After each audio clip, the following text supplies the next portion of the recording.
It is now 5 o'clock. We will now begin the Board of Mayor and Aldermen for the November the 15th, 2012.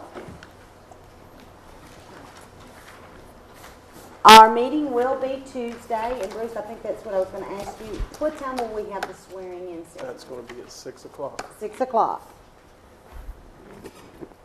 So we will be swearing in our two new aldermen. We'll start by congratulating Alderman Broker and Alderman Waldron for returning to our board.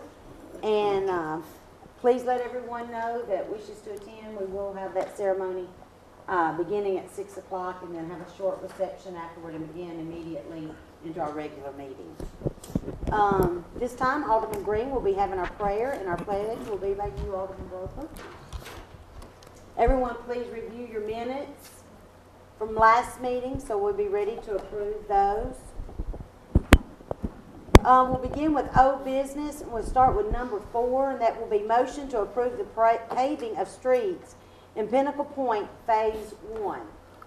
Now, gentlemen, this is not the streets. This is the private drive that we are discussing at this moment. Kyle, do you want to give us a brief rundown on that? And pretty much the same as it's been the last few months. I think probably Evan's got the most recent information since he talked to the attorney. Okay. Yeah. Mayor, board, the attorney for the Butlers takes the position, and it's the same as mine, that private drive is private property owned by the homeowners association. Given that that's the case, there is no lawful basis, in my opinion, for the city to be paving that private drive. And I recognize that may not be fair or not sound fair to the folks that live out there, but it's not a city issue. It's not a road that the city has responsibility for. It's a road that the homeowners association has responsibility for. So it's really not a city issue. It's an issue between those homeowners and their homeowners association. But Evan, on more than one occasion, Mr. Butler said that he would do this, and I think that's why we kept deferring it, to give you all a chance to do it. Is he now saying he is not going to do this? The last communication I had, and I haven't, told him this is the last straw or anything, but the last communication I had from his lawyer was that their position is that that's a private road, and that that's up to the homeowners association how they would do it. He didn't say we won't discuss it anymore, but he didn't indicate they were in any hurry to pave it. So.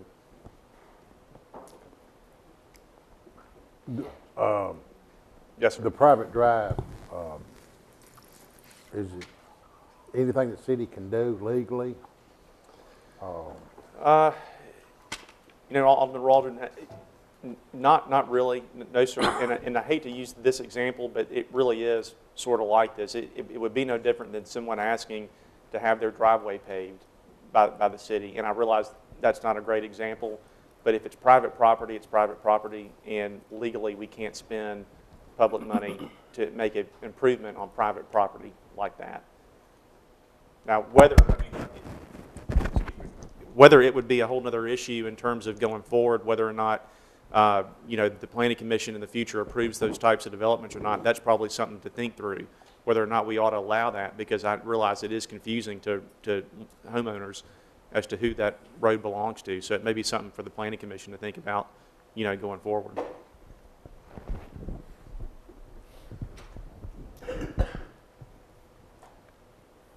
But to answer your question, I don't think there's anything that we can do. I don't think the city has a dog in the hunt in that respect. at this point, can we just take it off the agenda? Yes, ma'am. So do we have to take any action? Well, it'd probably be best to vote to not do it, just because it is an item on the agenda. Okay. You could vote to table it and not ever bring it back up, but I think to be clean, just vote to deny it and then move on. Be very specific. And Yes, ma'am. That would finish the paper trail, for the item. Okay. Any more questions or comments? Well, I agree with Evan. It's probably nothing the city needs to get involved in. But on the other hand, I don't like it. I was on the planning commission when that was done. And the reason it was done a private drive that the majority of the planning commission didn't want the streets going out to Carruthers Road. That's where the little dog leg was made. That probably ain't helping the homeowners over anything, but I still don't like it. Yes, sir. That doesn't help toward Carruthers Road. I mean, Walden Road. Okay. Walden Road, I'm sorry. I just want to make sure we was on the same. Well, they had the same, I said Carruthers Road, the subdivision over there at Carruthers Road, they had the same issue. They put a little private road over there. But Yes, sir. I had the roads, I'm sorry, I had the roads mixed. Yes, sir. Okay. Any further? Okay. Moving right along. Number 5, second reading, ordinance 2012-25, an ordinance to amend the 2012-2013 fiscal year water and sewer fund budget and capital plan for the water treatment plant improvements. Public hearing is scheduled for November 20th, 2012 at 6:30. If everyone will remember, when we all got together, we worked diligently to come up with our capital improvement plans, putting on priority what we had to get done first, and we worked diligently on that in that meeting. Jerry, do you want to jump in here at any time on any of this? We've gone over the water treatment plan improvements. All this was the, with Phyllis, the moving of the money that got the budgeted, approved repairs to the treatment plant. Yes. It was asking for no new monies. We were just shifting some monies around. Exactly. And then the 18-inch water line at the roundabout at Lake Forest, I think we've already tried to start doing a little legwork there. And the repair and maintenance services, that is all under the water. And if you'll notice where it said we decreased was the sewer at Hurricane Creek Pump Station, the sewer at Waldron Road. So all of that is exactly what we discussed. We have the, if you'll look on down, that is our capital projects list. We have on down. And we've got some other things on here we'll be discussing later on that deals with some of this as well. But this is just where we had certain monies at certain places, and we took them and put them what we thought needed to come first. Any questions? Any comments? No, that's number 5. It don't include no new money. It's just same money, just moving it around. Yes.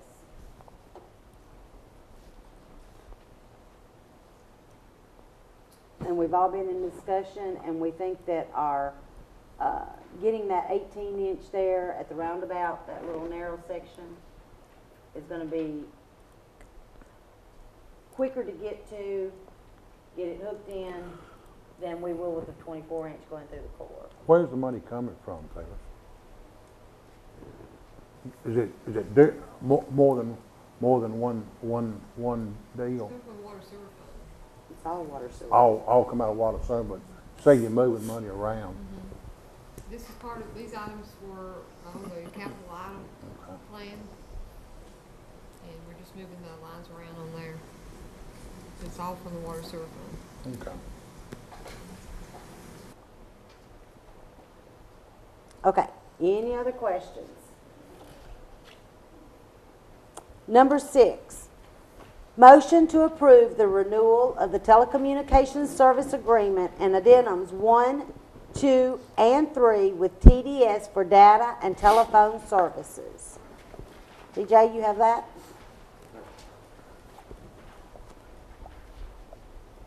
This is just where TDS is wanting to try and get us onto a contract to reduce the cost down of our monthly billing on the phones.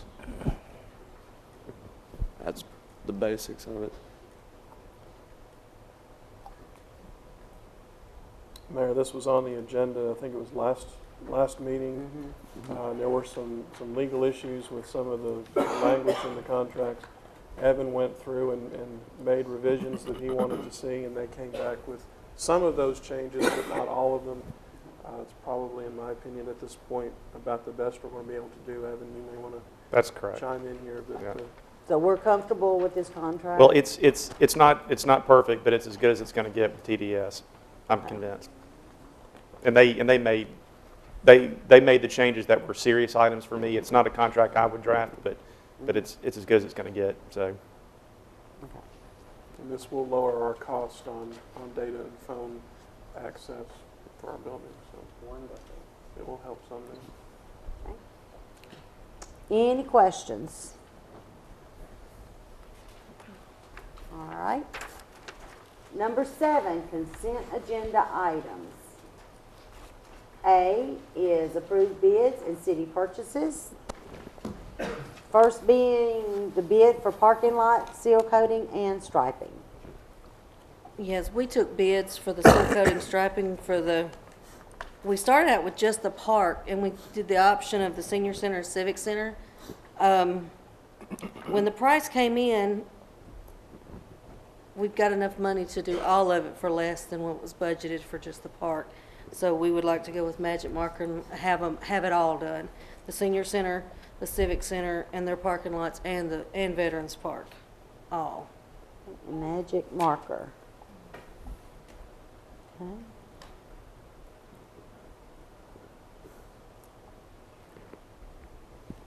All right. Any questions? Okay, if not, moving on will be the vacuum truck for the sewer department. Okay, when we took bids for this, we got several types, several trucks from different companies. As you can see, we're not asking for the lowest bidder, but the lowest bidder didn't give us any information on the tank or anything, and frankly, we have to know what size the tank's going to be and what it'll do.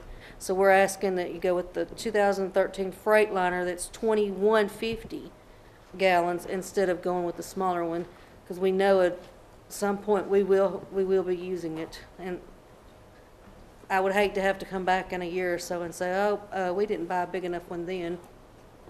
We need another truck. What are we gonna do with the vacuum truck we got now? Sure. This is not to replace the Vactron we have. The Vactron is for catch basins and this is more, the best way to put it is a septic tank cleaning truck type, like your porta potty trucks.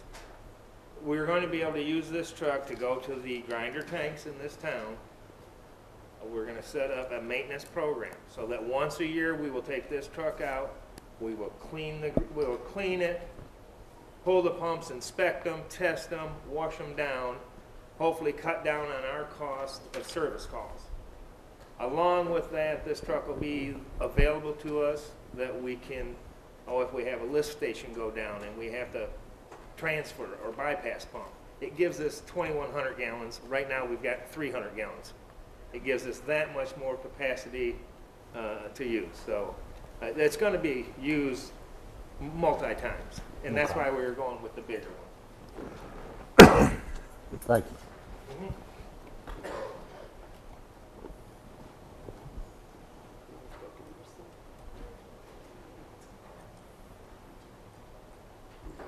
Any other questions on that?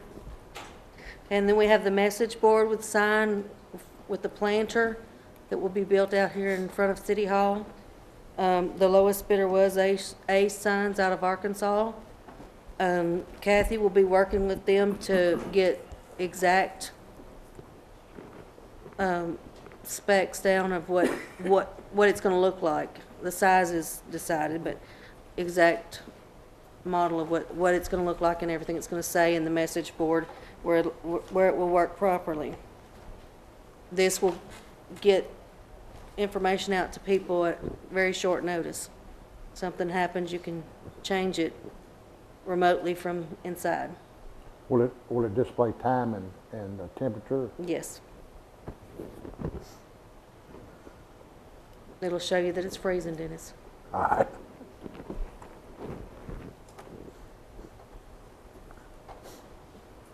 Any questions on that? Any questions? Okay. Thank you. Moving right along, number 4, purchase telephone equipment for police department and city hall. Okay. Who's got that?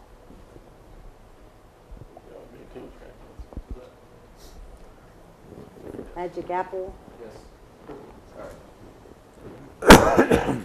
This is for some extra phones for the police department. So they have some extra hot buttons on some of the phones to make quick dials where they need to.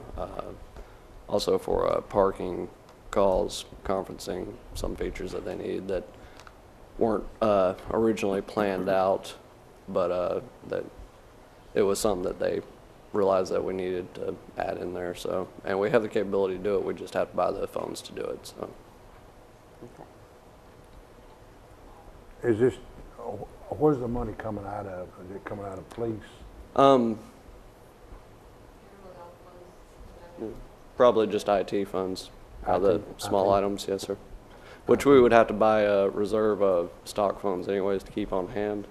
So, and we've just hold off on that reserve purchase right now. So that's what these phones will end up turning into, so the ones that we replace. So it's a purchase that we would likely need anyways.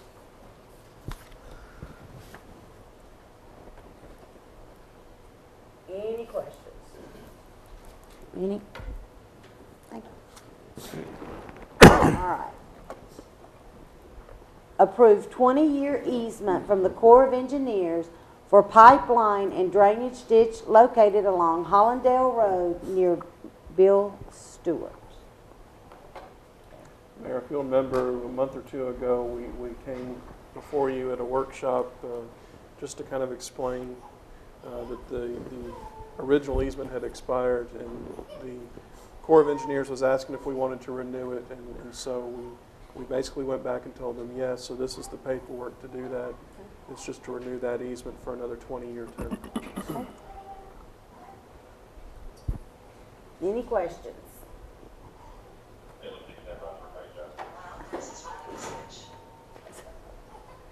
Okay. All right, new business. We have appoint board members. We have 2 vacant positions for the library board. At this time, I don't think we have anyone that is filled out for the library board. No, I don't have any applications. So we do have 2 applications for anyone's interested in this board. It's a very good board. They have a real good time, I think, with the library, and a real good bunch to work with. So if you know of anyone that might be interested and would like to become involved in the city, I think this would be a really good board to start with. So y'all be on it. Y'all scout for people. Next, we have the Laverne Housing Authority. The term for Mr. Jim Hewitt, am I saying that correctly?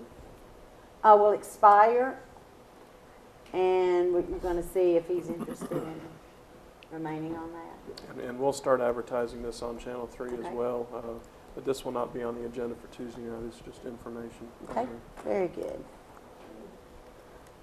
All right, number 9, first reading, ordinance 2012-26, an ordinance to amend Title 3, Chapter 3, Section 3-310 of the Laverne Municipal Code regarding the city litigation tax.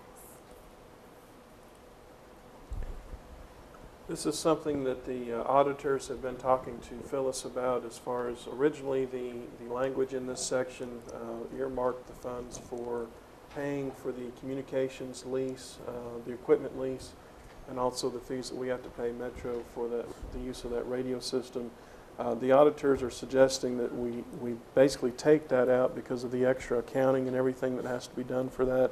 All of these funds go into the general fund anyway, and of course all of the payments for the communication system and for the service itself comes out of general fund, so it's really just extra work there, and the auditors were basically asking for that to be changed.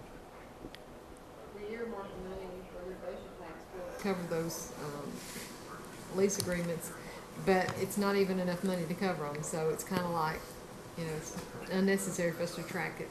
Okay. So does everybody understand that? Any questions? All right. Number 10, Resolution 2012-12, a resolution to adopt a revised billing adjustment policy for water and sewer. Phyllis, we'll let you speak to that.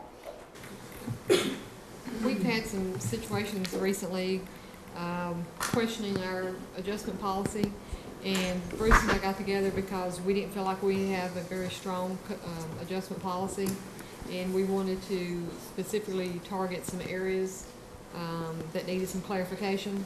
Okay. And basically this is, will make us in a better position to have a policy in hand that we can hand to customers when they're seeking out an adjustment. We have some guidelines to go by.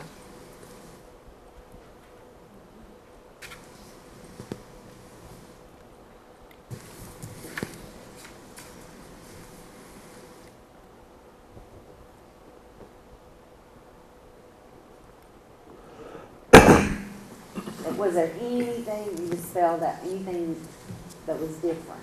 Just glancing over this quickly. I think the biggest change is we're just specifying more situations that arise. Previously, we basically just talked about, you know, leaks in a very general and broad term, and we've had customers come in, you know, wanting an adjustment for an irrigation system leak or something like that, which we didn't have anything specific in our policy, but in the past we've never normally given an adjustment for an irrigation system because it's not metered. You know, how do you know how much is being used versus how much was leaked out, things like that. So, you know, we've just kind of tried to pinpoint more situations. You know, we also included the swimming pool in here as well. But we added a couple things as far as, you know, if they can't explain the high usage of the water, we can't explain it. We can't give an adjustment for that either. There's got to be an explanation for why there's high water usage. So, and then we specified for failures in water softening systems, water filter systems, in-ground irrigation systems, and for watering of lawns that we're not going to give any water or sewer adjustments for those. So we're trying to be more specific and make this cover more situations that we didn't have in the past. The most calls I've been getting, like on swimming pools, a lot of people has had to close their pools up because they filling their pool up, and the city's been charging them, you know, for sewer. And they say, well, I've been filling my pool up, so this will cover that issue. Well, we give a one-time-a-year adjustment on the sewer if they do fill up their swimming pool. They have to take a reading of their meter prior to filling the pool and then after filling the pool so that we know how many gallons to make the adjustment for. What people have been telling me that during the summer, the evaporation, you know, they have to keep filling it. Right. But it's not that much. I have a pool. Yeah. And it doesn't change it that much. The way we would be doing that, you know, it would be an administrative nightmare to, we'd have so many people trying to do that, and then, you know, we do have the rain. It's just a one-time deal, okay. We've been doing that for years. And that's your biggest, because you have to drain your pool down when you close them. And that's your biggest charge, is opening them up. But the topping off is not. It's not covered, okay. And it don't take that much anyway. All right, number 11, Resolution 2012-13, a resolution to adopt revised water and sewer billing policies and procedures. This is another policy that we would like to put in place. It mainly addresses bills not being paid on time and disconnects. In the past, we've been very lenient as a city, and we've gotten ourselves into a situation where we've allowed customers to go several months at a time without paying. This is going to tighten that up. The policy basically says that they have 15 days after a due date to pay their bill before they're disconnected.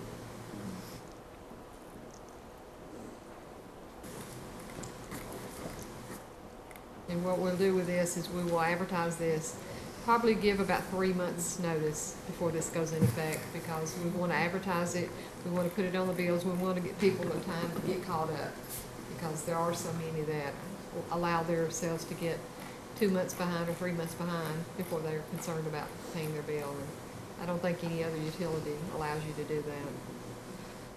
Now, at the moment, in the resolution, when I wrote it, I put that it'll take effect on January 1st. So if you want to do 90 days, we'll obviously have to extend that out further.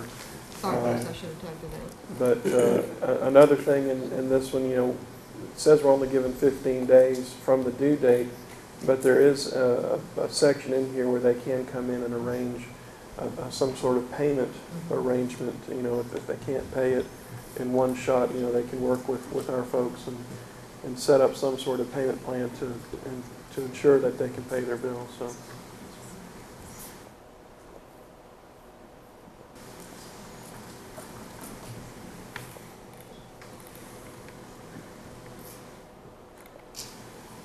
I'd like to set that up for March the 1st, if it would be okay. Okay, March 1st. We're going to change it March 1st.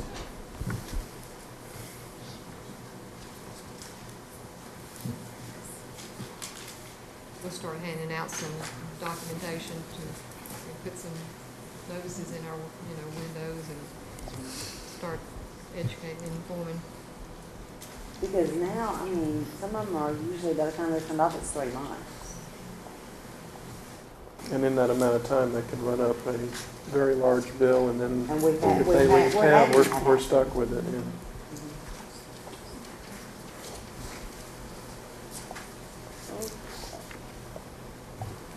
Any questions? All right. Number 12, Resolution 2012-14, a resolution to adopt an employee credit and debit purchasing card policy. You got this one? You want Bruce? I'll start it. Go ahead. Okay. We are currently in the process of partnering up with SunTrust for a purchasing credit card. With that, we need to put some policies in place. SunTrust is getting really close to getting that program started for us.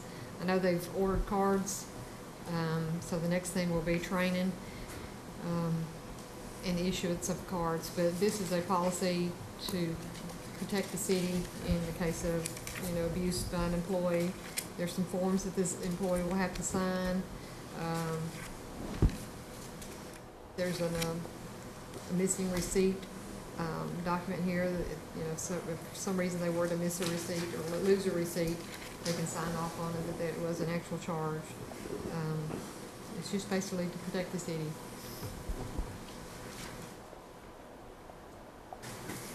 And there's just more accountability. So that's a good thing. Okay. Any questions? Now, I know a lot of these are quite lengthy, so please be sure and read over them before Tuesday night. And also, I meant to say this before we got started. We've got a new person in Human Resources with us tonight. Ms. Vaughn Barr, thank you. I looked up and saw you smiling. I forgot to introduce you at the beginning. I apologize. Welcome to the team. Appreciate having you here. All right. Number 13, Resolution 2012-15, a resolution to accept the Blair Oak Subdivision, received an unfavorable recommendation at the October 30th, 2012 Planning Commission meeting. The reason they received an unfavorable recommendation is they have not turned in their as-built to the engineering department for their review. The last I heard, they still have not had those to you. Mayor, they had turned in a set of some as-bills, but they didn't have everything they needed on it, so I marked those up, but turned them back over to them. Still didn't receive at the planning commission the revised as-bills like they needed to be, and I've still not received them as of today. However, I did talk to the surveyor today, and he is finishing them up and is hoping to get them to me tomorrow, but I'll probably definitely have them by Tuesday, and I have seen an electronic copy. It looks like he's got everything in order. Okay. So it seems like that's probably going to be taken care of by Tuesday night. There will be two things that like if you'll remember when we did Woodsong subdivision, the irrevocable dedication form, that kind of gets done after because we put the dates in that gets accepted by the city and it's got to be recorded. So that's one thing. The other thing is the maintenance bond. They give us a draft, but they don't know the dates to put in yet just because they don't know when it's going to get accepted. So I believe, Bruce, you may correct me if I'm wrong, I think it's 15 days we get the developer to, I think y'all made your acceptance contingent on them doing that within 15 days or turning those documents in. Right. Very good. So somebody, if y'all just remember to do that, if they get everything turned in. But they've got the punch list completed, and they've done everything else that they're supposed to do besides the as-bills, which I think they'll get done. Perfect. Okay. Any questions? All right. Number 14. This is discussion, purchase of property for Waldron Road water pump station. I did receive a call last Monday from David Smith with the state. The survey price has come back in. It is $49,200, not $49,500, which is what's in your package. It's already gone through, been signed off. We were supposed to have received a letter. Certified letter with this. We still have not, and this was 2 weeks ago that they called. Typical, we're dealing with the state. TDOT, exactly. However, this is it. It's for 0.9 acres. This is no negotiation. It is for that 0.9 acres. If we, for any reason, say, we'll give you 49, it's immediately dropped, we have to start all over. And Bill and I we started the process in July of 2011 to get this piece of property. We did meet with Crescent that owns the back half of the property. And they were gracious enough to say that they would sell theirs for $80,000 to us. So,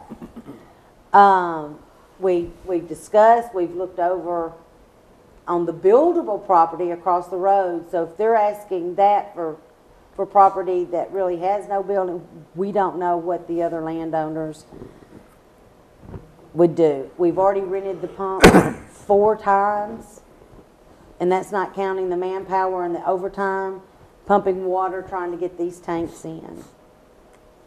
So we're down to, do we buy the property, put the pumping station in, or continue to run pumps and take a chance on the tanks getting low, which they do every summer. And we do have other facilities that are very interested in talking about even building more over there in the Nacarado area, possibly in the next 2 years. So we're at their mercy pretty much. And we can't just put the pump station. Jerry can help me, because I asked, well, why does it have to be there? Because of the gravity, or Well, and that goes to Griggs and Maloney and our water engineers. I mean, with the water study and the hydraulics, it makes the most sense. When you're pumping water and elevations, they look at all different spots. this is the most optimal spot for a listed pumping station in a town. So that's where we're at on that one. Any questions? And I'm not sure that we can call David again tomorrow, ask him where the letter is. We had to do that on the appraisal. We had to stay on it. Well, we've got it. Or we're getting it done. We're getting it done. So finally he did call, we was right in the middle of staff meeting, and this was not this Monday, but last Monday, when he called during the staff meeting and told us that we had the appraisal. We can decide Tuesday night. We'll see if we get the letter in. Basically, at this point, all we have to do, we're, I think, ready to go with building that pump station. I think Bill and him have already got it designed. It's ready. We're just waiting on that property to become ours. So we'll see if we get the letter between now and then, and if we do, I mean, we have another meeting, what, in 2 weeks. So, but just keep that in mind should we get the letter. All right. Number 15, discussion, appointment of a temporary judge. We did receive a letter from Guy Dotson Jr., and he is stepping down as city judge. I think he's been with us now for 18, 19 years. 18. So he is stepping down. At this time, we did have an attorney out of Nashville who has stepped in. Matter of fact, he worked yesterday in the court system. He is an older attorney there. He has no ties to Rutherford County. Enjoyed it. I did ask the ladies, because that is their work area. They have to deal in there. They're responsible. I think they were quite pleased with, and it's Ed Highland. Like I said, he is an attorney out of Nashville, and he has graciously stepped up, and he is interested in pursuing that position as well. So we need to decide if we want to keep this temporary, if we want to go on and get this done. It is this board's, the judge does work at the pleasure of this board. I won't go off what Evan thinks. I don't think I'm qualified to pick a judge. No, I mean, you know. Don't put it on me. No. I'm going to go off your That's recommendation for who, you know, if we were to actually have 2 or 3 names. Is that the only one? I'm going to have to lean on you because I am not Well, y'all, qualified. It's you know, it's really, you as a board, you've got a lot of discretion in how you want to approach this. I think on a short-term basis, obviously, you've got to have somebody to hold court until you decide do you want to hold that job on a permanent basis. So that, you know, the mayor's authorized to make a temporary emergency appointment, which she did. But, you know, that needs to be probably ratified by y'all on that temporary appointment. And then you can decide and put some thought into it whether you want to stick with the temporary appointment that we have now, whether or not you want to maybe come up with a slate of 2 or 3 names, whether you want to, lots of different ways that you can go about doing this. It really, and like the mayor said, the city judge serves at your pleasure. So there is no term of office. It's not like it's a 1-year term or a 6-year term. It could be a 1-month term, or it could be a 20-year term. Yeah. Are you comfortable with the one we have? I think he's I think he's a great lawyer. Yeah, I do. But it's y'all's call. I mean, I don't want to. I have no problem sticking with that. I mean, 'cause I don't know judges. Isn't his temporary, did he say he'd do it through the end of the year? Is that what he's doing right now, I guess? Was that not the? I haven't, but Mayor, I don't know if you want to. Is that, Yes, So, I he mean- said that he would. I think we have 2 more in December, December 5th, December 14th, I think are the cases, of court dates that we have. And he said, yes, he did express, because we didn't know, like I said, I don't know, I think I've been down there maybe once, maybe twice during this, so it's not something that any of us deal with. on a regular basis, so I have to rely on the police officers. I have to rely on the court clerk. Those girls that work in there, I have to rely on them and the officers to tell us what's going on in there and if they're pleased with somebody. So I am certainly seeking their advice, listening to what they have to say. And that's all I have to go by. Because like I said, it's just not something that I think any of the codes, I think, may get to go down there from time to time when they have cases. But that's just not one of the departments that we deal with on a regular basis. And I guess what I'm looking at as well, I like the fact that there's no connections, no to Rutherford County. We have somebody that's coming in, already established, no political, nothing. He's already, I think it's, no offense, but he's in his 60s. He's done. He's, like I said, he has no mountains to climb or nothing to prove to anybody. And that's what I liked. He comes in, does his job. Who recommended him? I mean, or did he just drop out of the sky? No, I knew him. You know him? Okay. And I asked Kevin, could we pull somebody to Nashville?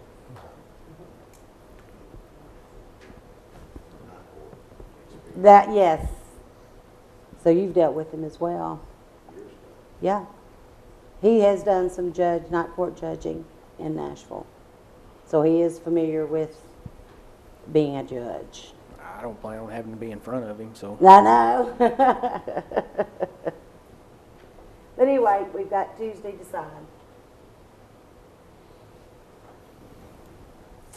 All right, any other questions? All right. Number 16, discussion, purchase of SCBA equipment. Ricky. I'll try to make this brief, but it's going to be a little time consuming explaining what we've got. In capital outlay, we had originally part of the fire contract was that the city would purchase or replace 36 outdated SCBA. Originally in that contract, it stated that that would be done in whole in this year. We did a revision to the contract and spread that out over 2 years period, doing 18 this year and 18 next fiscal year. And what we're running into is we've got those preliminary figures so that that contract could be developed. In doing so, those were 24 months out. There's been 2 price increases since then through Scott, which has already put us about $11,500 over budget for the whole 36. I have Mr. Ragsdale here from EVS Mid-South Emergency Equipment Sales here tonight to send me some new figures. That's where I've come up with this 11,502 over. However, we're being advised already that as of January 1, 2013, Scott Air Packs will be increasing per pack again. Also, to go along with that, there's a new mandate that's being put down that will increase somewhere in the range of $500 to $1,000 per pack. Now, they're looking for that to occur, and Mr. Ragsdale, I'll let him speak to that here in just a minute, but they're looking for that to occur sometime in the first quarter of next year. That being said, we could be looking at somewhere between 9,000 and 18,000 more on top of the already overage of 11,500. So what we're proposing to do is to move this up a little bit rather than stretching it out over the 2 years for the 204 that's in budget. We're asking that we move that up into this year, the whole 36, and go into a lease purchase agreement that's 1 year in arrear. That will keep that price at just the 11,500 over, rather than incurring the further cost by waiting into next year and doing the same. That does 2 things. One, it saves you the possible increases and the known increases for next year's budget. It also gives you same and like equipment all at one time versus us having 18 packs that are going to be at one mandate, and then next year 18 air packs that'll be at a different spec and mandate. As I said, it is 1 year in arrears. If we did this, if we put it out for bid now, which we would have to work really quick in order to get this out, you would have to vote on the bids next month. We'd have to have it ordered before December the 31st. in order to not get even the next SCBA increase, which is January 1. It is 1 year in arrears, my understanding, and I'll let Alan speak to that as well. There is no penalties for paying that out early, so I've had him draw up what's in your packets. What is on your computer is not correct. The packets that are in front of you are the correct for the 36. The numbers were correct, but it was on a different lease deal. But I'll let, this is Alan Ragsdale, and I'll let him speak a little bit more on it. And then if you have any questions from the contract side of it, I'll be more than happy to speak. But he can answer more to the mandate change and the price increasing and all that. So I'll just turn it over to Alan Ragsdale. Mayor, Alderman, thank y'all for hearing me. The air pack mandate that actually was supposed to take place in 2012 was delayed to 2013, and it's basically changing some of the criteria that we have to meet NFPA on the air packs. That's going to cause a price increase, and you know, it's unavoidable by us. NFPA's mandating this, and we've got to follow their mandates. Scott has got a price increase that's going to happen at the first of the year. We're kind of looking at possibly a 5 to 8% increase right then. We have no clue other than a guesstimate on what the increase will happen when the new mandate comes out in the first quarter of the year. And it's going to change some of the characteristics of the air pack.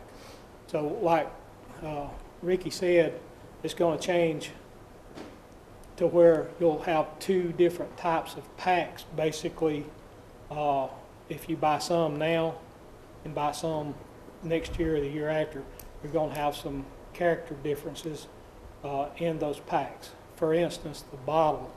Right now the bottle is set to alarm at a low alarm of 25%. The new bottles are going to set to alarm at 33 1/3%. So that's going to be one of them. The other one is, one of the other ones is face piece degradation issue that they're going to improve on in the coming mandate. We've not seen any problems with the existing, you know, packs. But anyway, there's 4 basic changes that's going to take place there. And if y'all got any questions for me on that, just I'm here to try to answer them or either get answers for them anyway. Well, I probably got a number of them. Buying them now and buying them, what, 18 months, saying these buy now may be, the new ones being mandated, might be improvements. It'll be changes for sure. I'm not going. And these now may be outdated. Well, now they won't be outdated. If you buy them today, you can use them for the life pack. I know, but comparing them to the ones who's coming in 18 months. I wouldn't consider them outdated. I would consider that there's going to be different characteristics that NFPA mandates. Some of the characteristics may be good, like the EBSS mandate in the new characteristics. Basically, we've had EBSS for years. It's where you can. It's called. Most everybody calls it buddy breathing. NFPA says right now you can't use a buddy breather, but yet they put one on the pack. And in the new mandate, that statement that you can't use a buddy breather goes away. That's basically all that is. And it makes it okay to use a buddy breather. The biggest change is going to be the air pack low volume indicator. That's going to be the major, and you know, I've got mixed emotions about that one. You've got a guy that's got 25% air, you know, he's been able to stay in that environment a little bit longer. When you hit 33% now, 33 1/3%, you've got to get that man out quicker. And, you know, it's more downtime for your firefighters. But this is just a rent lease deal? Yes, sir. So it's a lease purchase, and at the end of the payments, $1 gets you the packs rightfully owned. There's no penalty for early payoff.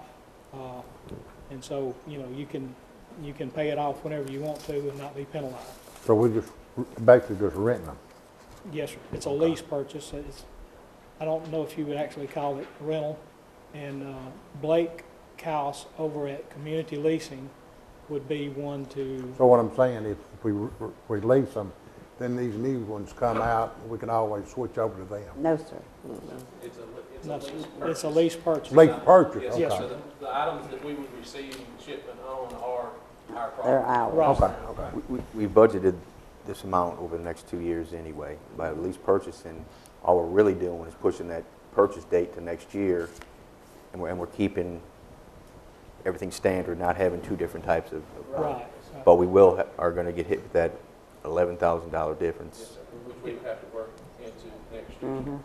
And so theoretically, it would not be renting them or leasing them. We would purchase them and they would be ours. It is a purchase program. And there's no penalty for doing it. And I believe, if I remember right, it had a 3, 5, 7, and 10-year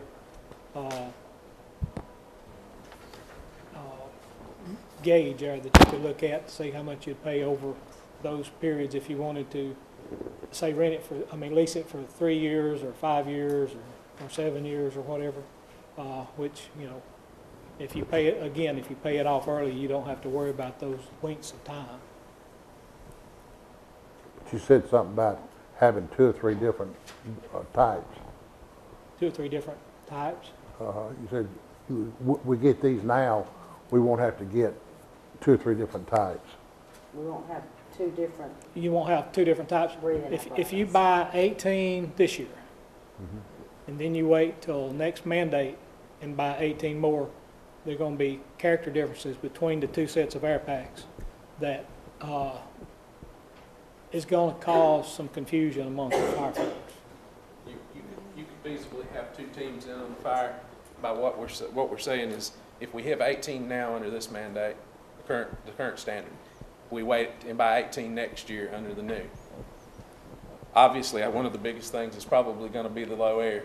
We got to buy 18 regardless. Correct. Okay. But the problem that you're going to That's what I run was into is if getting you at. have teams in on a fire, even 2, and they have, one has the air pack from this year and one has an air pack from next year. One of them's going to get a low air alarm at 33%. One of them's going to get one at 25%.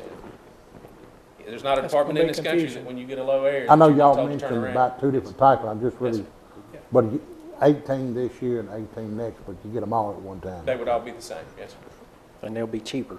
And be cheaper. Yeah, you would, in the long run, you would save dollars by buying them, even though, you know, you've got time to pay for them. You'd be buying them now, and you would be saving a huge increase next year by And the waiting. EPSS systems that he's speaking of, and which is probably going to be one of the mandates that comes in, even myself and Chief Walker, who is a fellow firefighter, we've talked about this, and that's an option on the current packs even now, but it's not an option that we would even ask for. There's been even some talk and some study done that even as many as 4 firefighters have lost their life last year due to buddy breathing systems because it steals half the air from the other firefighters. Yeah, So it that's not equalizes. even an option we would have asked for. So to be honest with you, if it gets mandated, it's not something that we would want anyway. And it's not going to be mandated that you've got to have it on there. It's mandated that the language changes to where instead of buddy breathing not being allowed, buddy breathing will be allowed. Okay.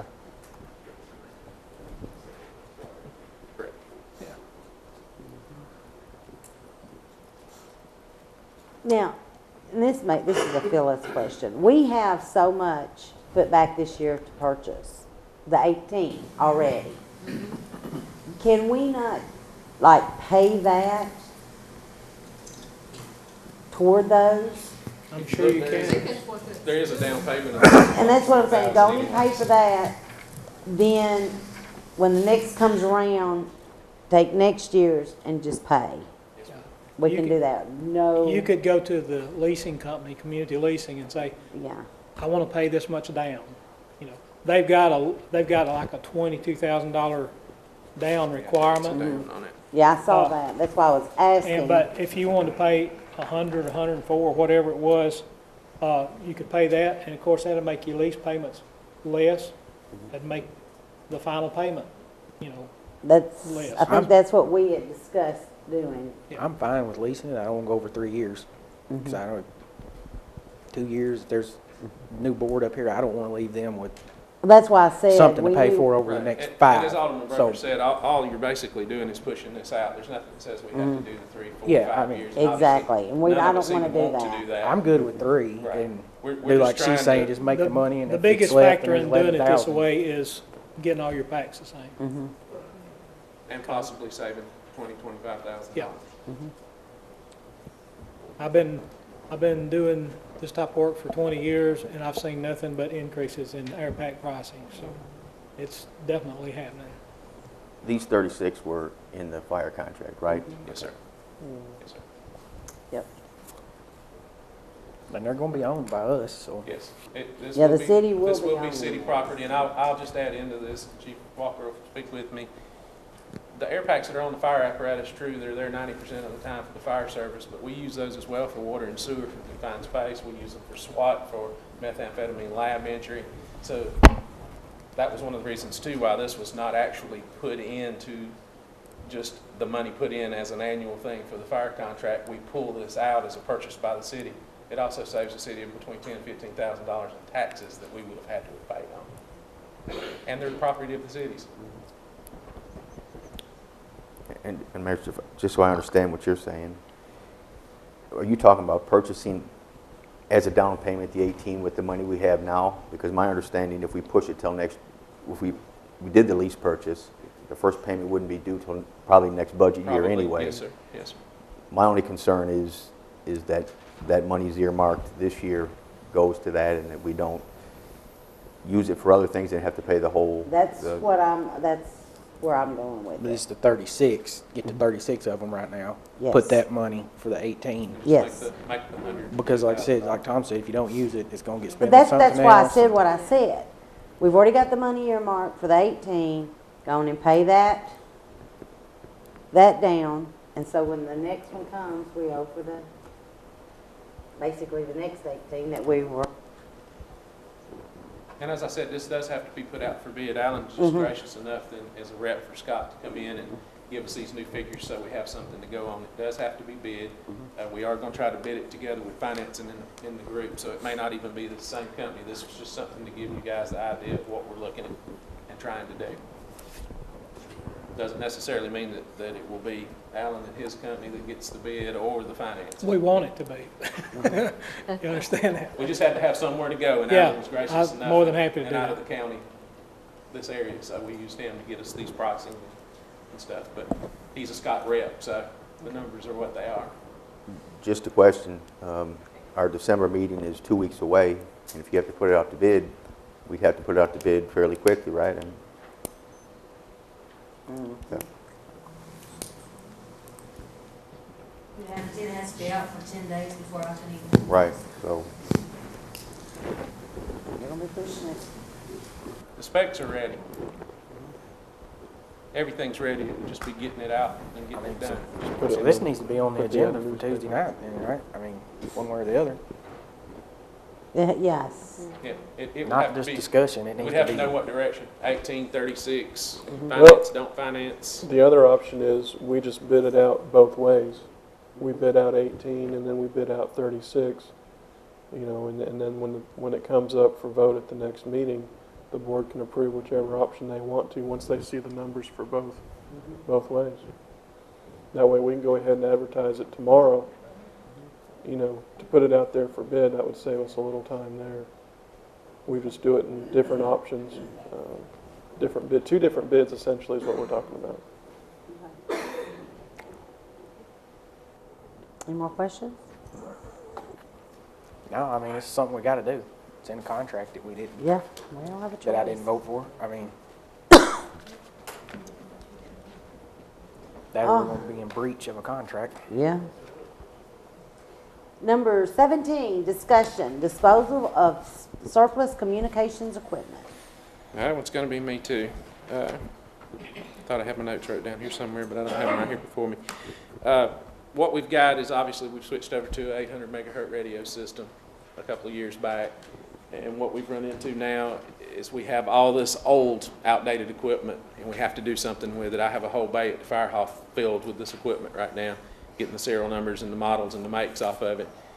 There's two methods of us getting rid of this. One would be, and of course, one of them I think we're going to have to ask the Evan question if they can be destroyed or not. One would be to clean them off. All the frequencies have to be cleaned out of them and put on gov deals or some source for us to be able to sell them. The problem with that is some of these radios are 18, 20, 22 years old, 30. The problem with that is we'd have to have programming cables and programming software and then take the time to do each one of them. We're looking at probably 50 to 60 portables, 60 to 70 mobile radios, 2 old consoles that are going to have to be dealt with. The problem is that those cables, one, are going to be hard to find along with the software. 2, we're going to have to purchase the cables and the software and the man hours to take to wipe them clean in order to be able to sell them. That's money wasted, in my opinion. You're buying things to program or deprogram items that you have to basically, I will assure you nobody's going to buy these things. We're getting rid of them because it doesn't meet the new December 31st mandate for narrowbanding. They're not capable of doing that. That's why we're getting rid of them. The other option and what we're proposing to do is to serial number them, make and model them, keep a log of that, and have them destroyed. Which we have a company right here in Laverne that's able to grind them up and even probably give us a property receipt back stating that these items have been destroyed. That would be an Evan question, is that legal for us to do that, destroy the property versus... Well, can we grind them up, put them in a garbage bag, and then put it on gov deals? You would probably get more money. If you Seriously. could use it for good mulch, you could possibly get more money than what you'll get out of it. We will have you an answer on Tuesday. Because, I mean, if they're destroyed, you still put them on gov deals. Ain't nobody going to buy them anyway. That's a nostalgic reason. We may keep a couple of them actually as to put in a museum or something. Some of them are pretty old. So, but that was just to make sure we were doing and taking the right direction and getting rid of this property, because like I said, it is a truckload of it. Garland was glad to get rid of a lot of it. So we've been holding on to this stuff for 2 years, and we've just got around to getting it all gone. With that said, too, any departments that still have communications equipment that is not newly issued, if you'll make sure you get that to me, because we want to do all this at one time so we don't have to do it twice. So we'll have that from you, Evan. Yes, ma'am. We can legally do. All right, moving right along. You're next. Number 18, discussion staffing for IT department. Mayor and Alderman, we wanted to talk with you about some suggested changes and some things that we need here after many meetings with a lot of folks. In January of 2011, we had some major changes suddenly here. Certainly TJ and what became his new crew of 2, they do things such as tech support, desktop support, hardware, software, wide area network. They're in charge of phones, updating phones, camera equipment, a lot of things that we can't think about. Bruce and I have had meetings, as well as TJ and Bruce and I have had meetings, and we talked about some of the things. TJ and Glenn and Doug, you see, he does a lot of stuff behind the scenes that we don't see. They're invaluable parts, components of our staff, and we couldn't do it without them. But we've had a discussion, all of us collectively, and come to agreement that we need to add to that department, and we need to add a person at a director position with some specific needs, et cetera. We talked about project management. We talked about all the things that continue to come our way, and we're trying to hold everything together. We think that staffing-wise, we're far below what we need, and we also think that we need to look at bringing someone in to head that department. TJ has always been a team player and part of that, and he's been part of the conversation.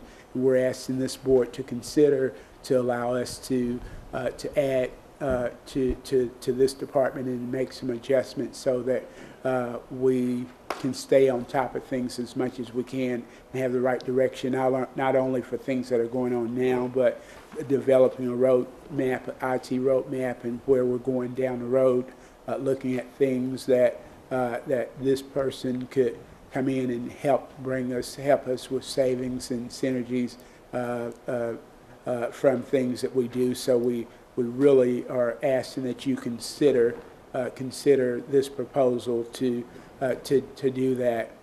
On a side note, we talked about the police department as well, and what we would like to do and plan to do is to look at someone designated for IT for the police department with the cars and the equipment and the cameras and the things that are going on there.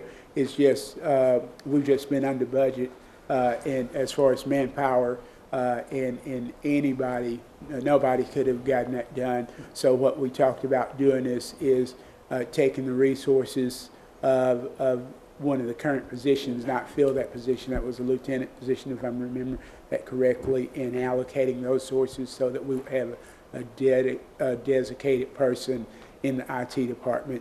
It would also solve issues as far as not having issues where seeing software, the different systems, NCIC, or et cetera. So we were looking at that as well. So we really are asking for support on two ways. One, we could fund now without any additional resources.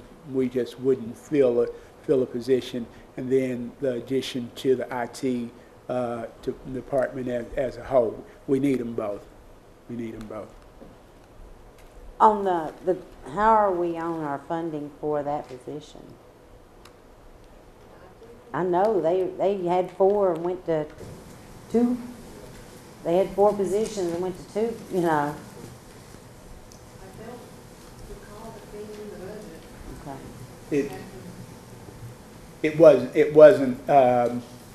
wasn't there, but we continue to get slammed, and I know this. I know that TJ's here early, he's here late, so we pass one another from time to time, and TJ doesn't sleep, I don't think. No, we decided he's certainly nocturnal, but if you do have to call him, and the same thing for Glenn early and late, and things that we don't need. We started open enrollment meetings this week, and there's some things and changes here, and I didn't think about it. So before 6 o'clock the other morning, I'm calling them for support. If you got to call them before 6, if you say hello sunshine, they perk right up.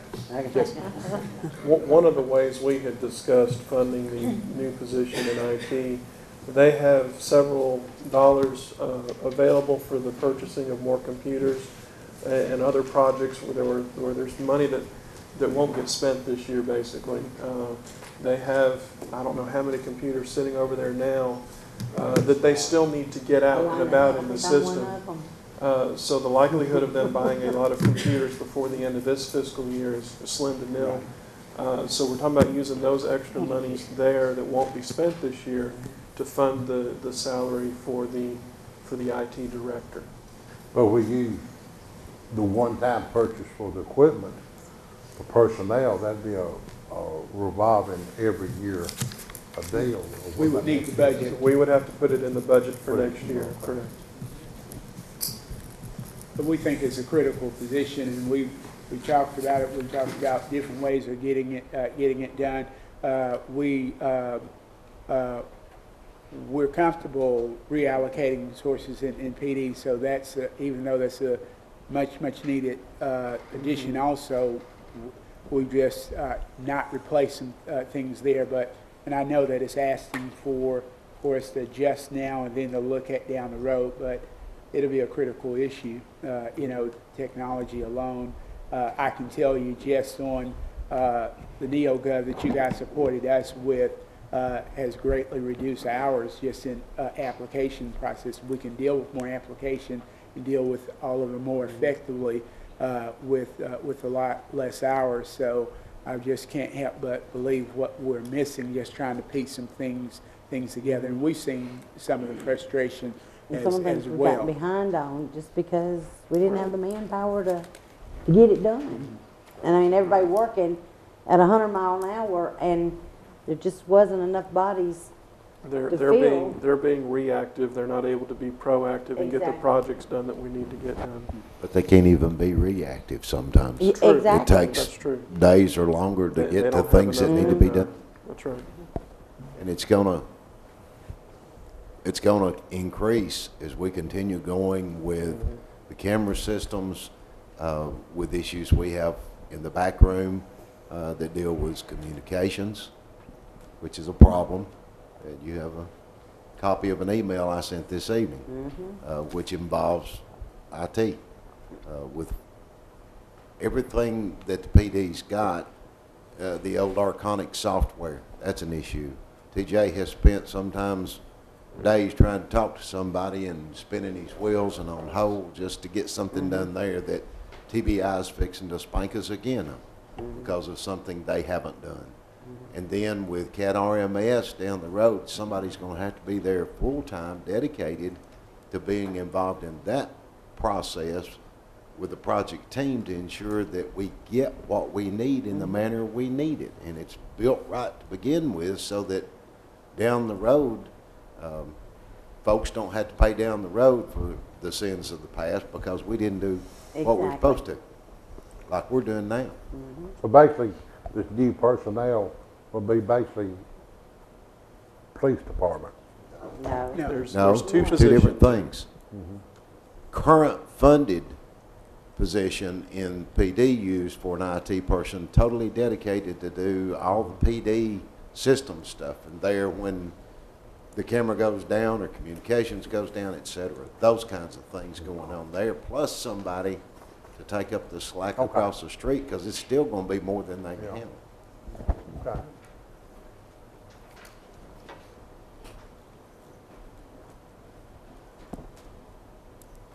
Any more questions? Do y'all want to hit one more while Fred's up there? Are y'all ready to 6:15? Are y'all ready to take a break? Let's hit Fred one more time. We're about done. I mean, we Okay, got- I'm just asking. Okay. Yeah. All right, I need 5 more minutes on food, so. Okay, we're good then. Okay. Okay. I just didn't want everybody to get antsy on me. I say we just No, knock it they out. get it. Yep, sounds good to me. Smart, Discussion, staffing for public works departments. Yeah. We've had some changes, and as you know, we are without a director, also a water supervisor. That's decisions that the city made, needed decisions that we needed to make. I'll be glad to talk with you guys more in length if you have questions. Some of the things that we're proposing that we do, Jerry and Garland and Kitty and the team there, Bruce as well, myself, there have been people involved. We talked about doing some things to restructure that department. What we're suggesting to you is that we do not fill the public works director position. That we look at a few things. One of the things that we should look at is we talked about one of the things we could do is operations, an operations manager instead of having water and sewer and separate supervisors there. We would have an operations manager. We would have, basically, we would call it utilities. We would take those guys instead of having, well, we've got these folks dedicated for water, these folks for sewer. We would have the leverage to cross-train and have a staff of about 15. We talked about combining streets and fleet together, and we can do the same thing, just better manage that staff. We looked at current scheduling. We think we can make some changes there, continue to manage the overtime. We've had some success in public works with that this year, and we think that we can continue to do that. So I've started working on it in your package with Bruce's approval, an operations manager of utilities and an operations manager of streets and fleet. Some of the other things that we would do is look at identify people within the department that can act in lead roles or supports to those two positions. We've got some key people in the department already that have continued to support us, that knows Public Works, knows those various areas, et cetera. One of the things that has happened in the last week or so is that we've been able to get great support from Thomas and his group on some things as we look with certification and some of the things that where we've had gaps in the past. Now we have a more proactive plan, and as a result, you've seen the department continue to run. So change the structure of the management position, change how the departments are composed. We also look at wages for because we've got some different things going on with water and sewer, et cetera, to shore those up among the employees that are there. And then also one of the other things that I will greatly propose is that we look at support on the front office staff.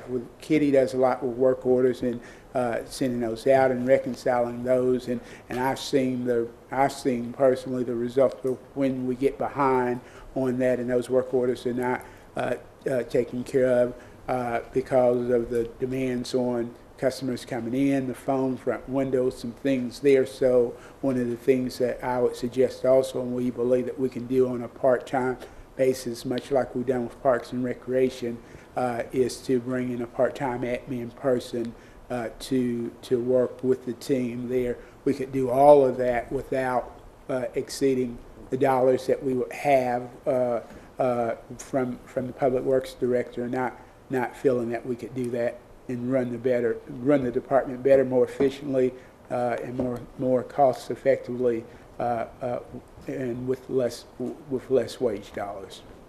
That just makes too much sense. We had discussed that once before, and I like the idea. Yeah. So already, I think that some of the things that I just commend the team, and we've got some great people in the city on the day that happened.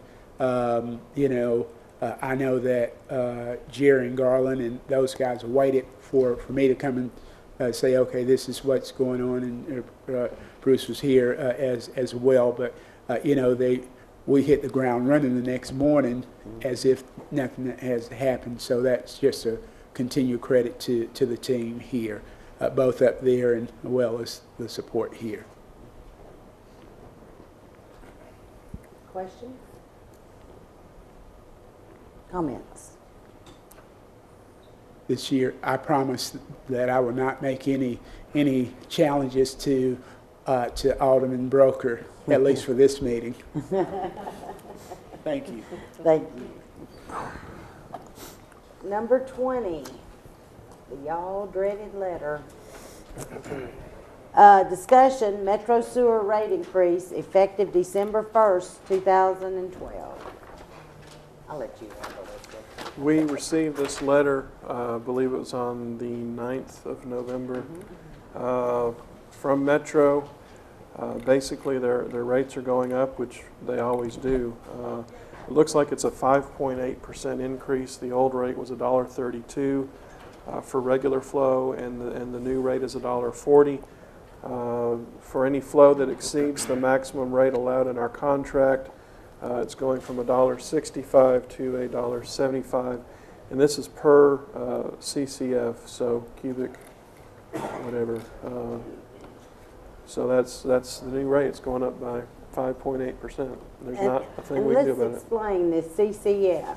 Right. That is not per 1,000 gallons. That is only for 768 gallons. So you know how we sell at 1,000 gallons? So that's even more if you add the extra few gallons to make the 1,000. So the CCF is 768, not 1,000.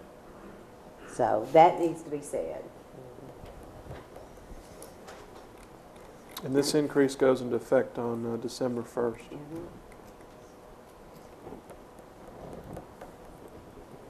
Nothing we can do. They got us over a barrel. I mean, And they'll be doing more of this too. We're gonna be paying for their new, Well, they needed more money in Metro, so we're gonna pay for it. Well, it's based on this index, and this index changes every year. Yeah, I mean, it's, we don't have a sewer plant, there ain't nothing you can do. At their mercy. all righty. I mean, y'all wanna discuss it? You know what, can we jump We to know 24, because we'll have some good news maybe about some water, or have some better conversation. Go on and get it, go ahead, yeah. We've talked about this, it's come up several times about, if somebody has I think NES has it, maybe some of the other cities around here do it with their water and sewer as well. If your bill comes to $50.35, you can round up, and those funds can go to help people that are in need or can't pay their bills or so on. And it's totally voluntary. It's nothing that we're forcing anyone to do. I know it's going to probably give you a little bit more accounting. I don't know if there's software to do that, but I'll be glad to check into it. Well, I know that some other cities, if I'm not mistaken, Smyrna does it. So at any rate, I would love to have us talk about whether that's something we can do for people. At one time, Steve Mayer, Deborah Balthrop, and who else went? And Phyllis went to Smyrna, and they sat down with them, gave them all the details, and we have yet to find what Steve did with that. Okay. So Smyrna will, do they have like a committee or they have a committee, and they were willing to sit down, and I think they spent quite some time with y'all, and he took all the information, and we cannot find it. So Deb, I want to get back in touch get with them, find out who they talked, because they told you exactly how to set it up, and all the details on how to go about all of that. Well, my thinking, bringing it up right now, is we spoke about it for months. It's something that we've had every month, something new with the water and sewer comes up, and it's kind of been dropped. But it's going to take some time to get it going. So if it is everyone's wish that we move on it, I mean, I'd like to see us say yes, go ahead, or let's give it a month or so of research and what we can do. But I'd like to get the wheels moving. We'll have to find out who makes the choice of who's criteria. Yeah, you've got a lot of footwork. I nominate Tom to call Smyrna and figure out how they do it. I appreciate it. But no, that is, like I said, Yeah. we had that information. I'm all for it. And if somebody can get the information how to do it. Yeah. I will call. And they said that they were really, volunteer. really nice and very, very helpful. But again, we can't find where that information is Okay. put. Well.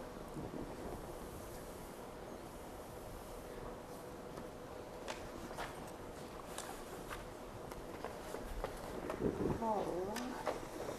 So Tom got nominated. That's what friends are for. Congratulations. Okay. 21, discussion, equipment purchases for water and sewer. We've got Mr. Russell and Mr. Zimlo.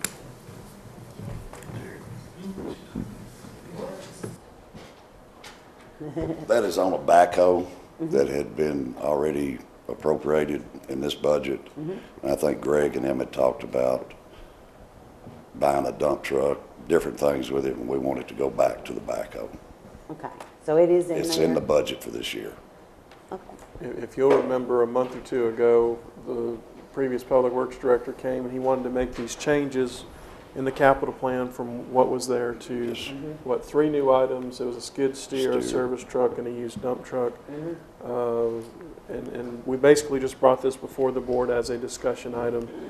We didn't feel any formal budget amendments were needed or anything because we're talking about the same dollar amount. So basically, all Garland and Jerry are wanting to do is take it back to the original appropriations for the backhoe and service truck and not make those changes in the long run. So we're just kind of going back to the way it was. So we don't need to have this on the agenda? No. Okay. All right, number 22, discussion, community liaison program. Mayor, Vice Mayor, and Aldermen. Back in January, when we had our budget meeting, one of the things that I presented to the board that I wanted to try to work on this year was to gear up, train, and get people staffing, so to speak, a community liaison program to cover everything from Dare and Great to Neighborhood Watch, Victims Witness program up and running so that we can contact and be there for the victims of crimes and assist them through processes, whether it be court or getting property replaced or small claims court, etc. Plus all the other things, Safe Routes to Schools programs, bicycle safety program. It's up and it's running full time. We have our new officers that were just finishing up FTO, and our new community liaison officer is Officer Cherie Robertson. Everybody knows Cherie. She's been here a long time. Well, not too long. She's not as old as some are over there anyway. But Cherie is now responsible for that on a daily basis, and her job runs a complete gamut, everything from staffing and getting staffing for our booths, whether it's at OTF or at the FOP football game, with all kinds of information for citizens. She is prepared, she's trained, she's been trained to do neighborhood watch programs and explain those, to work with seniors in providing information for seniors concerning safety at home, safety in the vehicle or out shopping, anything and everything you can imagine. She's, of course, been a DARE officer for a number of years. She's also great trained. We have 2 additional young officers that are DARE and great trained now, and we're in every school, right? Yes, we'll be in the middle school this fall. We'll be in the middle school this fall. We are in Laverne Lake and Rock Springs Elementary. Unfortunately, Roy Waldron Elementary did not have the planning time to put us in their school this year, but they will work it out for next year. And they're also willing to work with us, as we had talked about before. If they've got an event going on, then we can slide in there with the DARE officers and be there and whatever, or we can go eat with them or whatever, and we can still get the DARE message out and the great message out. Our safe routes to school, safe bicycling. Sergeant Bill Timpson now is a certified instructor with the International Police Mountain Bike Association. He can actually train additional officers for us. We have 4 bicycles, and we only have 2 trained. And Bill's going to be doing one so that we can have at least 4 officers, if need be, on bicycles moving, either during a parade or at an event at the park, other similar things, or even teaching bicycle safety to our children. Didn't they were out during Halloween as well, if I'm not mistaken? Yes, they were on bicycles. We had one resident that called me and said, I can't believe I was so excited. I looked up and saw a bicycle on my street, and he was riding, and it really paid off. But Cherie's responsible for this program. We're going to be doing some things over the next few weeks. We're also getting ready, after the first of the year, cranking up our Citizen Police Academy once again and cranking up our Reserve Officer Training Program. And then, what else was it?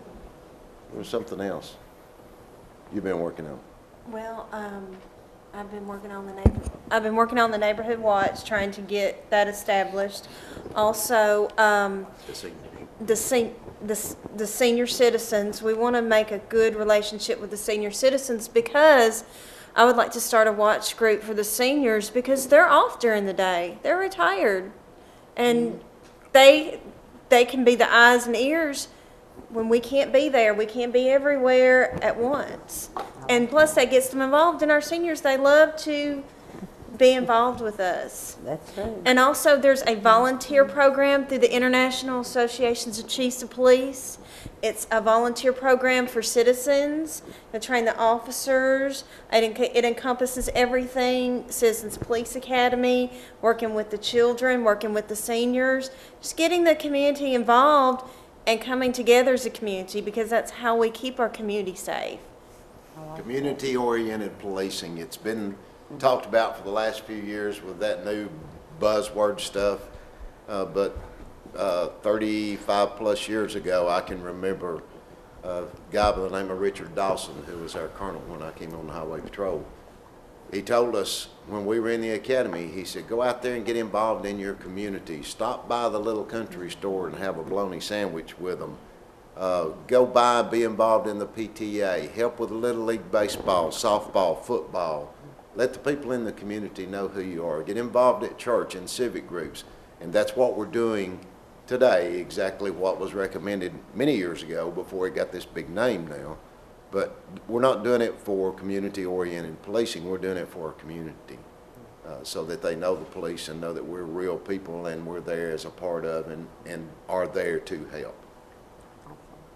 Any questions for? And not to mention, she's still doing her patrolling as well. She does a number of things. She's running a whole lot more than she used to, absolutely. And we welcome you. Welcome. Thank you. Any questions on the program? Any questions? If you have suggestions, let us know, something you think could be done. She'll be working, trying to get her foot in the door with some of the youth groups at our churches, the seniors there, things of that nature, to talk about gangs. To talk about stranger danger was the one that I missed. Stranger danger for us is especially important, to teach our younger children what to do if a stranger tries to get them in a vehicle. But won't take any more time, just to let you know and discuss during this meeting that it's here now, it's up and running, and if you've got things that are going on, this lady can handle it, there's no doubt in my mind. Sounds good. Oh, the other thing, I knew what it was. We just got through training 4 of our young officers who are very good at defensive tactics, et cetera, et cetera. They have been trained now as instructors and are certified to teach the women's awareness and response training. We will be opening that up and we'll be doing it no charge to women in our community. I love that. To teach them how to handle themselves with defensive tactics when something happens, or what to observe for, watch for, and that will be starting after the first of the year too. We'll announce that, and I would love to start, Kathy, if we can, we'd love to start with our guinea pigs being the city females, Phyllis. Seriously. They should be very afraid. We would, to allow our city females to be our guinea pigs if we can sometime, and then get it up and running and ready to go, and then we'll open it up to the ladies in the community too, because that's another important thing for us. Okay, Miss Sherry, you and I, Phyllis, Felicia, Kathy, Teresa. Ain't no doubt in my mind, Miss Sherry. Don't hide, Kristen. That's right. Would we get to taste? Not the taser, no. That works both. The taser works both ways, though. You get to be tased first. That sounds great. Thank y'all so much. Okay, one last thing here. Discussion, playground in Lake Forest. We have Mr. Marler and Ms. Tyson. And because we all love meetings so much, we're going to stretch this out as long as we can.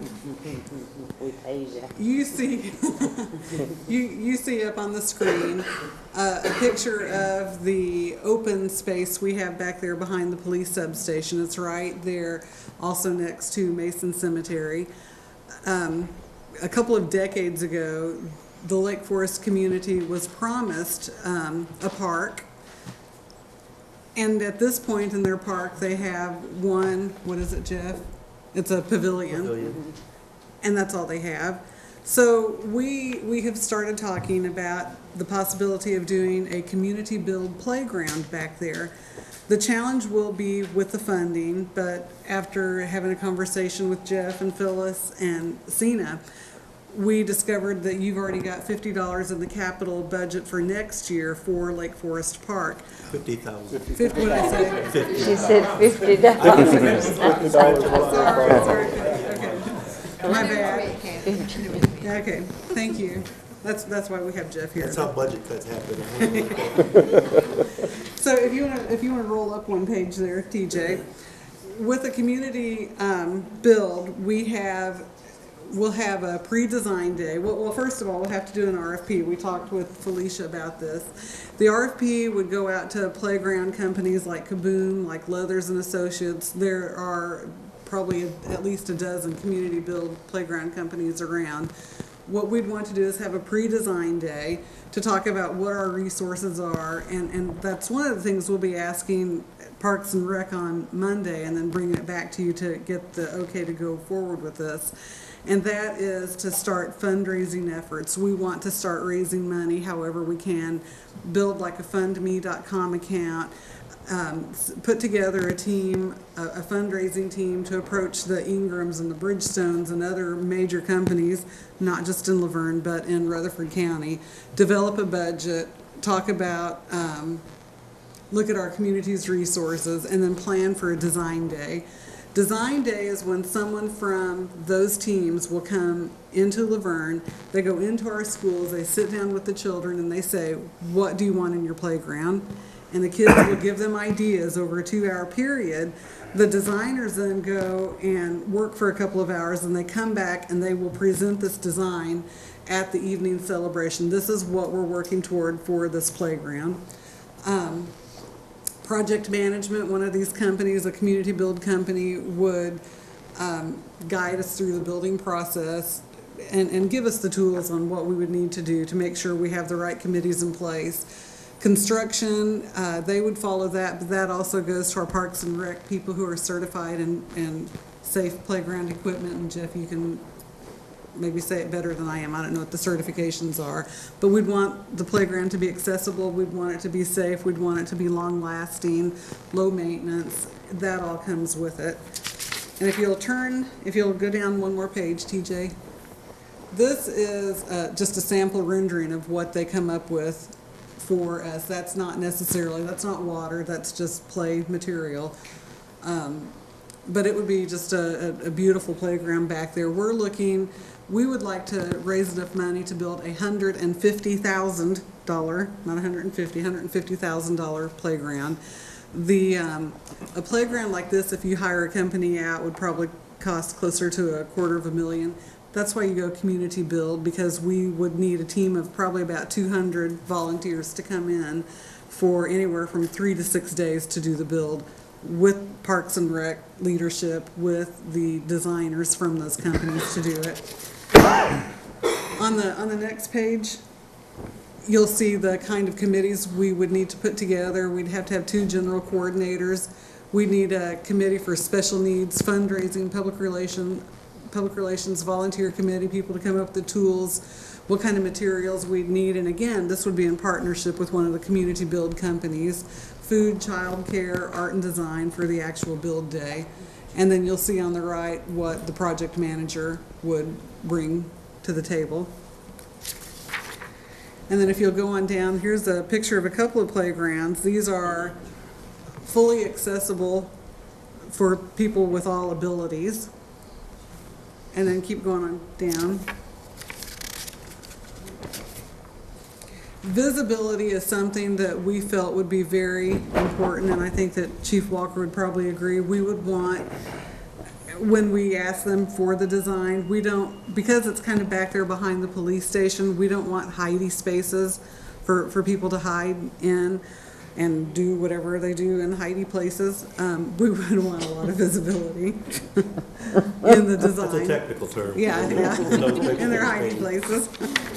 So what we would ask, we'll talk again to Parks and Rec on Monday, and what we would want from this board is permission to pursue this, to start fundraising, to start forming a committee, to put this together.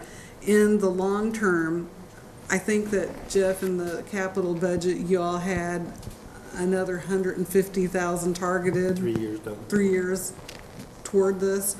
We want to only use $50,000 that's in the budget for next year, and then raise the other $100,000 from the community through people in the community who'd want to go to fund me through looking for grant money, through looking at money hopefully donated by companies. And we found 2 sources just today. Right, for right. grant money of small communities that got large amounts of Right. grant money. And it was even for buying the land for parks. The So other, we found that today. the other thing that we would want also, the Mason Cemetery is back there, and I talked with Jeff about this. We would like to put up an iron fence, a decorative fence around that to help protect that cemetery. And I know that Jeff, that's something Jeff's. I'm gonna ask for that at the retreat or for next year's budget. We'll head Because to that was, if you go back and look, and several years ago, that was promised. I don't know, it was right after I was, around 2004, I remember them talking about that. Well, and I did pursue some Yeah. quotes, and last year when we talked about it, for about $17,000, we could get a nice 6-foot wrought iron fence around that. And there are other things we want to do back there as well, and I'm not putting, just some planning ideas. Walking trail was one of the things to be put out there. There was talk at one time of a basketball court, Now, I know the basketball court got shot down by It- all the it people did. that backed up to it. Right. They But- did not want basketball I court. remember that. But I remember there are that. other improvements we want to make to that property over the course of the next 5-10 years. But the playground is a great place to start. And it is going to take community involvement. As a matter of fact, I've already had 2 people say they'd be more than happy to have work on it, out of the blue. When they saw some of the stuff on it, they said, we'll be happy. We had different groups that said, oh, we would love to get involved. I think you could get a I lot think- involved. Well, I believe when you have, I don't even know how many houses are back there, 3,000 to 5,000 houses, and they don't have a single playground. They've got a park, but it's empty except for one pavilion. I think it's an important project that we do for the residents who live back there, and really any resident in the city could come up there. We've already got parking in place with that police substation. I talked with someone today who had, maybe it was Bruce, I don't remember, who had even suggested one of the labyrinth designs back there also as something to consider. We think we would want the playground. Of course, it would have to be, we'd have to work with whatever company offers the best RFP. But we would probably want it closer to the police substation and not farther back. The other thing that I would speak with some caution about is there are a lot of property owners around the park whose property is already on city property. And just to give you the heads up, that's something that would probably also have to be addressed during this process. I don't know how happy they'll be when they find out their shed's on city property.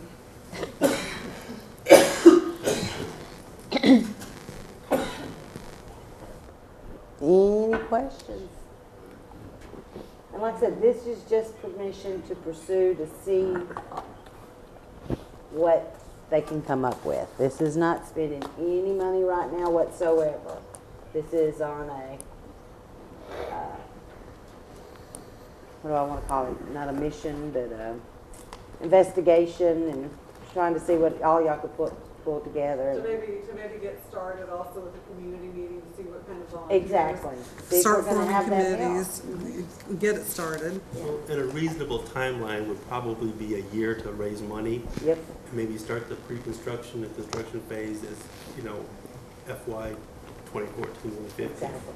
So we're looking 2 years out. This isn't going to happen overnight, unless somebody's writing a big check for us right now, and we might be able to make it a little bit quicker. And we would be seeking volunteers to write a big check out right now too. Okay. That would be acceptable. Absolutely. All right, any more questions? All right, let's start with our new alderman. We'll start at this end, Alderman Broker. Jeff just brought up the retreat, but I am beginning the early planning for that, and I'm thinking right now January 11th and 12th. So I'd like everyone to kind of let me know if that works for y'all. We were thinking about potentially going away from the Chamber of Commerce while it's been okay to be there. But think about potentially getting with Jeff, and the first time I've talked to you about this, but maybe going over to the multi-purpose building here and doing something a little bit different. we may hopefully get some more employees just by keeping it close to home, and some other ideas. But also, I just want to thank everybody over the past couple months. It's been out there for whomever. I'm glad the election season's behind us. I had to stand with Dennis for 13 days, and that was kind of rough. But I'm sorry. But all in all, I just wanted to thank everybody and thank all the candidates just for their willingness to step up, and that's basically it. Alderman Walker? Really don't have anything. Just like Tom, I'm glad the election's over with. I've always enjoyed elections, but my back and feet was so bad,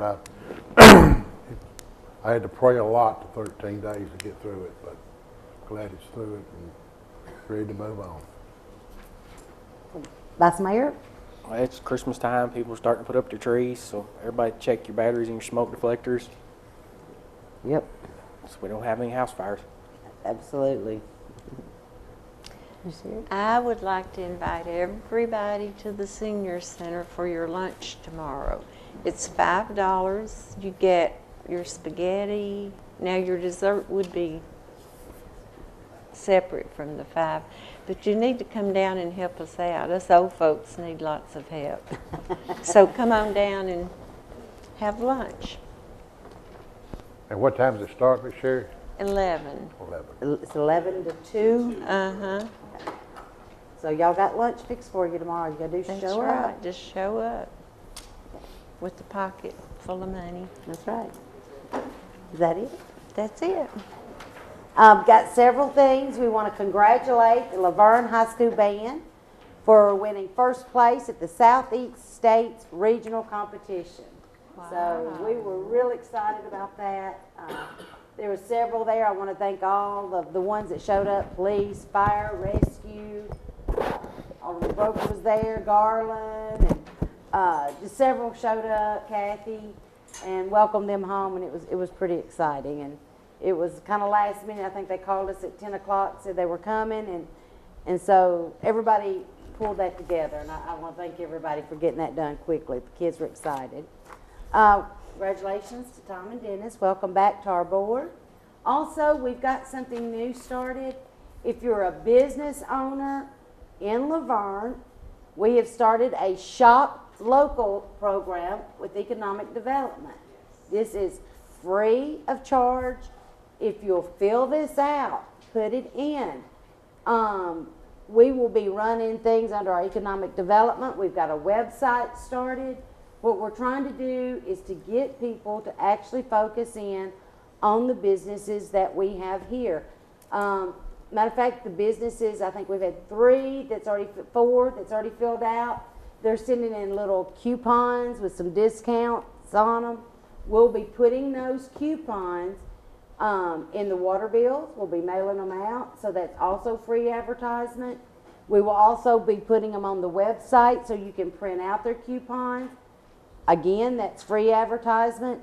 So anybody that knows business owners, we're really encouraging people to shop local, and we're willing to do the legwork for them under economic development to kind of put them in the spotlight. So if you have any questions, you can contact myself or Kathy, and we'll give you any details on that. Also, we want to thank the mobile health unit for the health screening. We had 35 people to show up, so that was pretty awesome for the free health screening.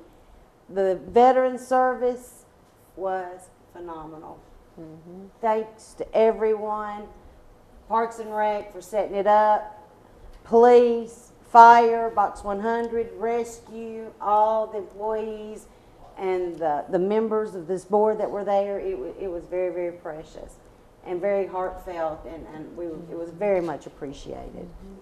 And last but not least, we need to thank Mr. Russell and his crew. I hope everybody's noticed the beautiful Christmas lights. We have our parade of snowflakes. We chose something very simple within our price range, and it's quite lovely. So I want to thank everybody for that. And with that being said, unless anyone has anything else, Bruce, do you have anything? We will call this meeting adjourned. Thank you for being here.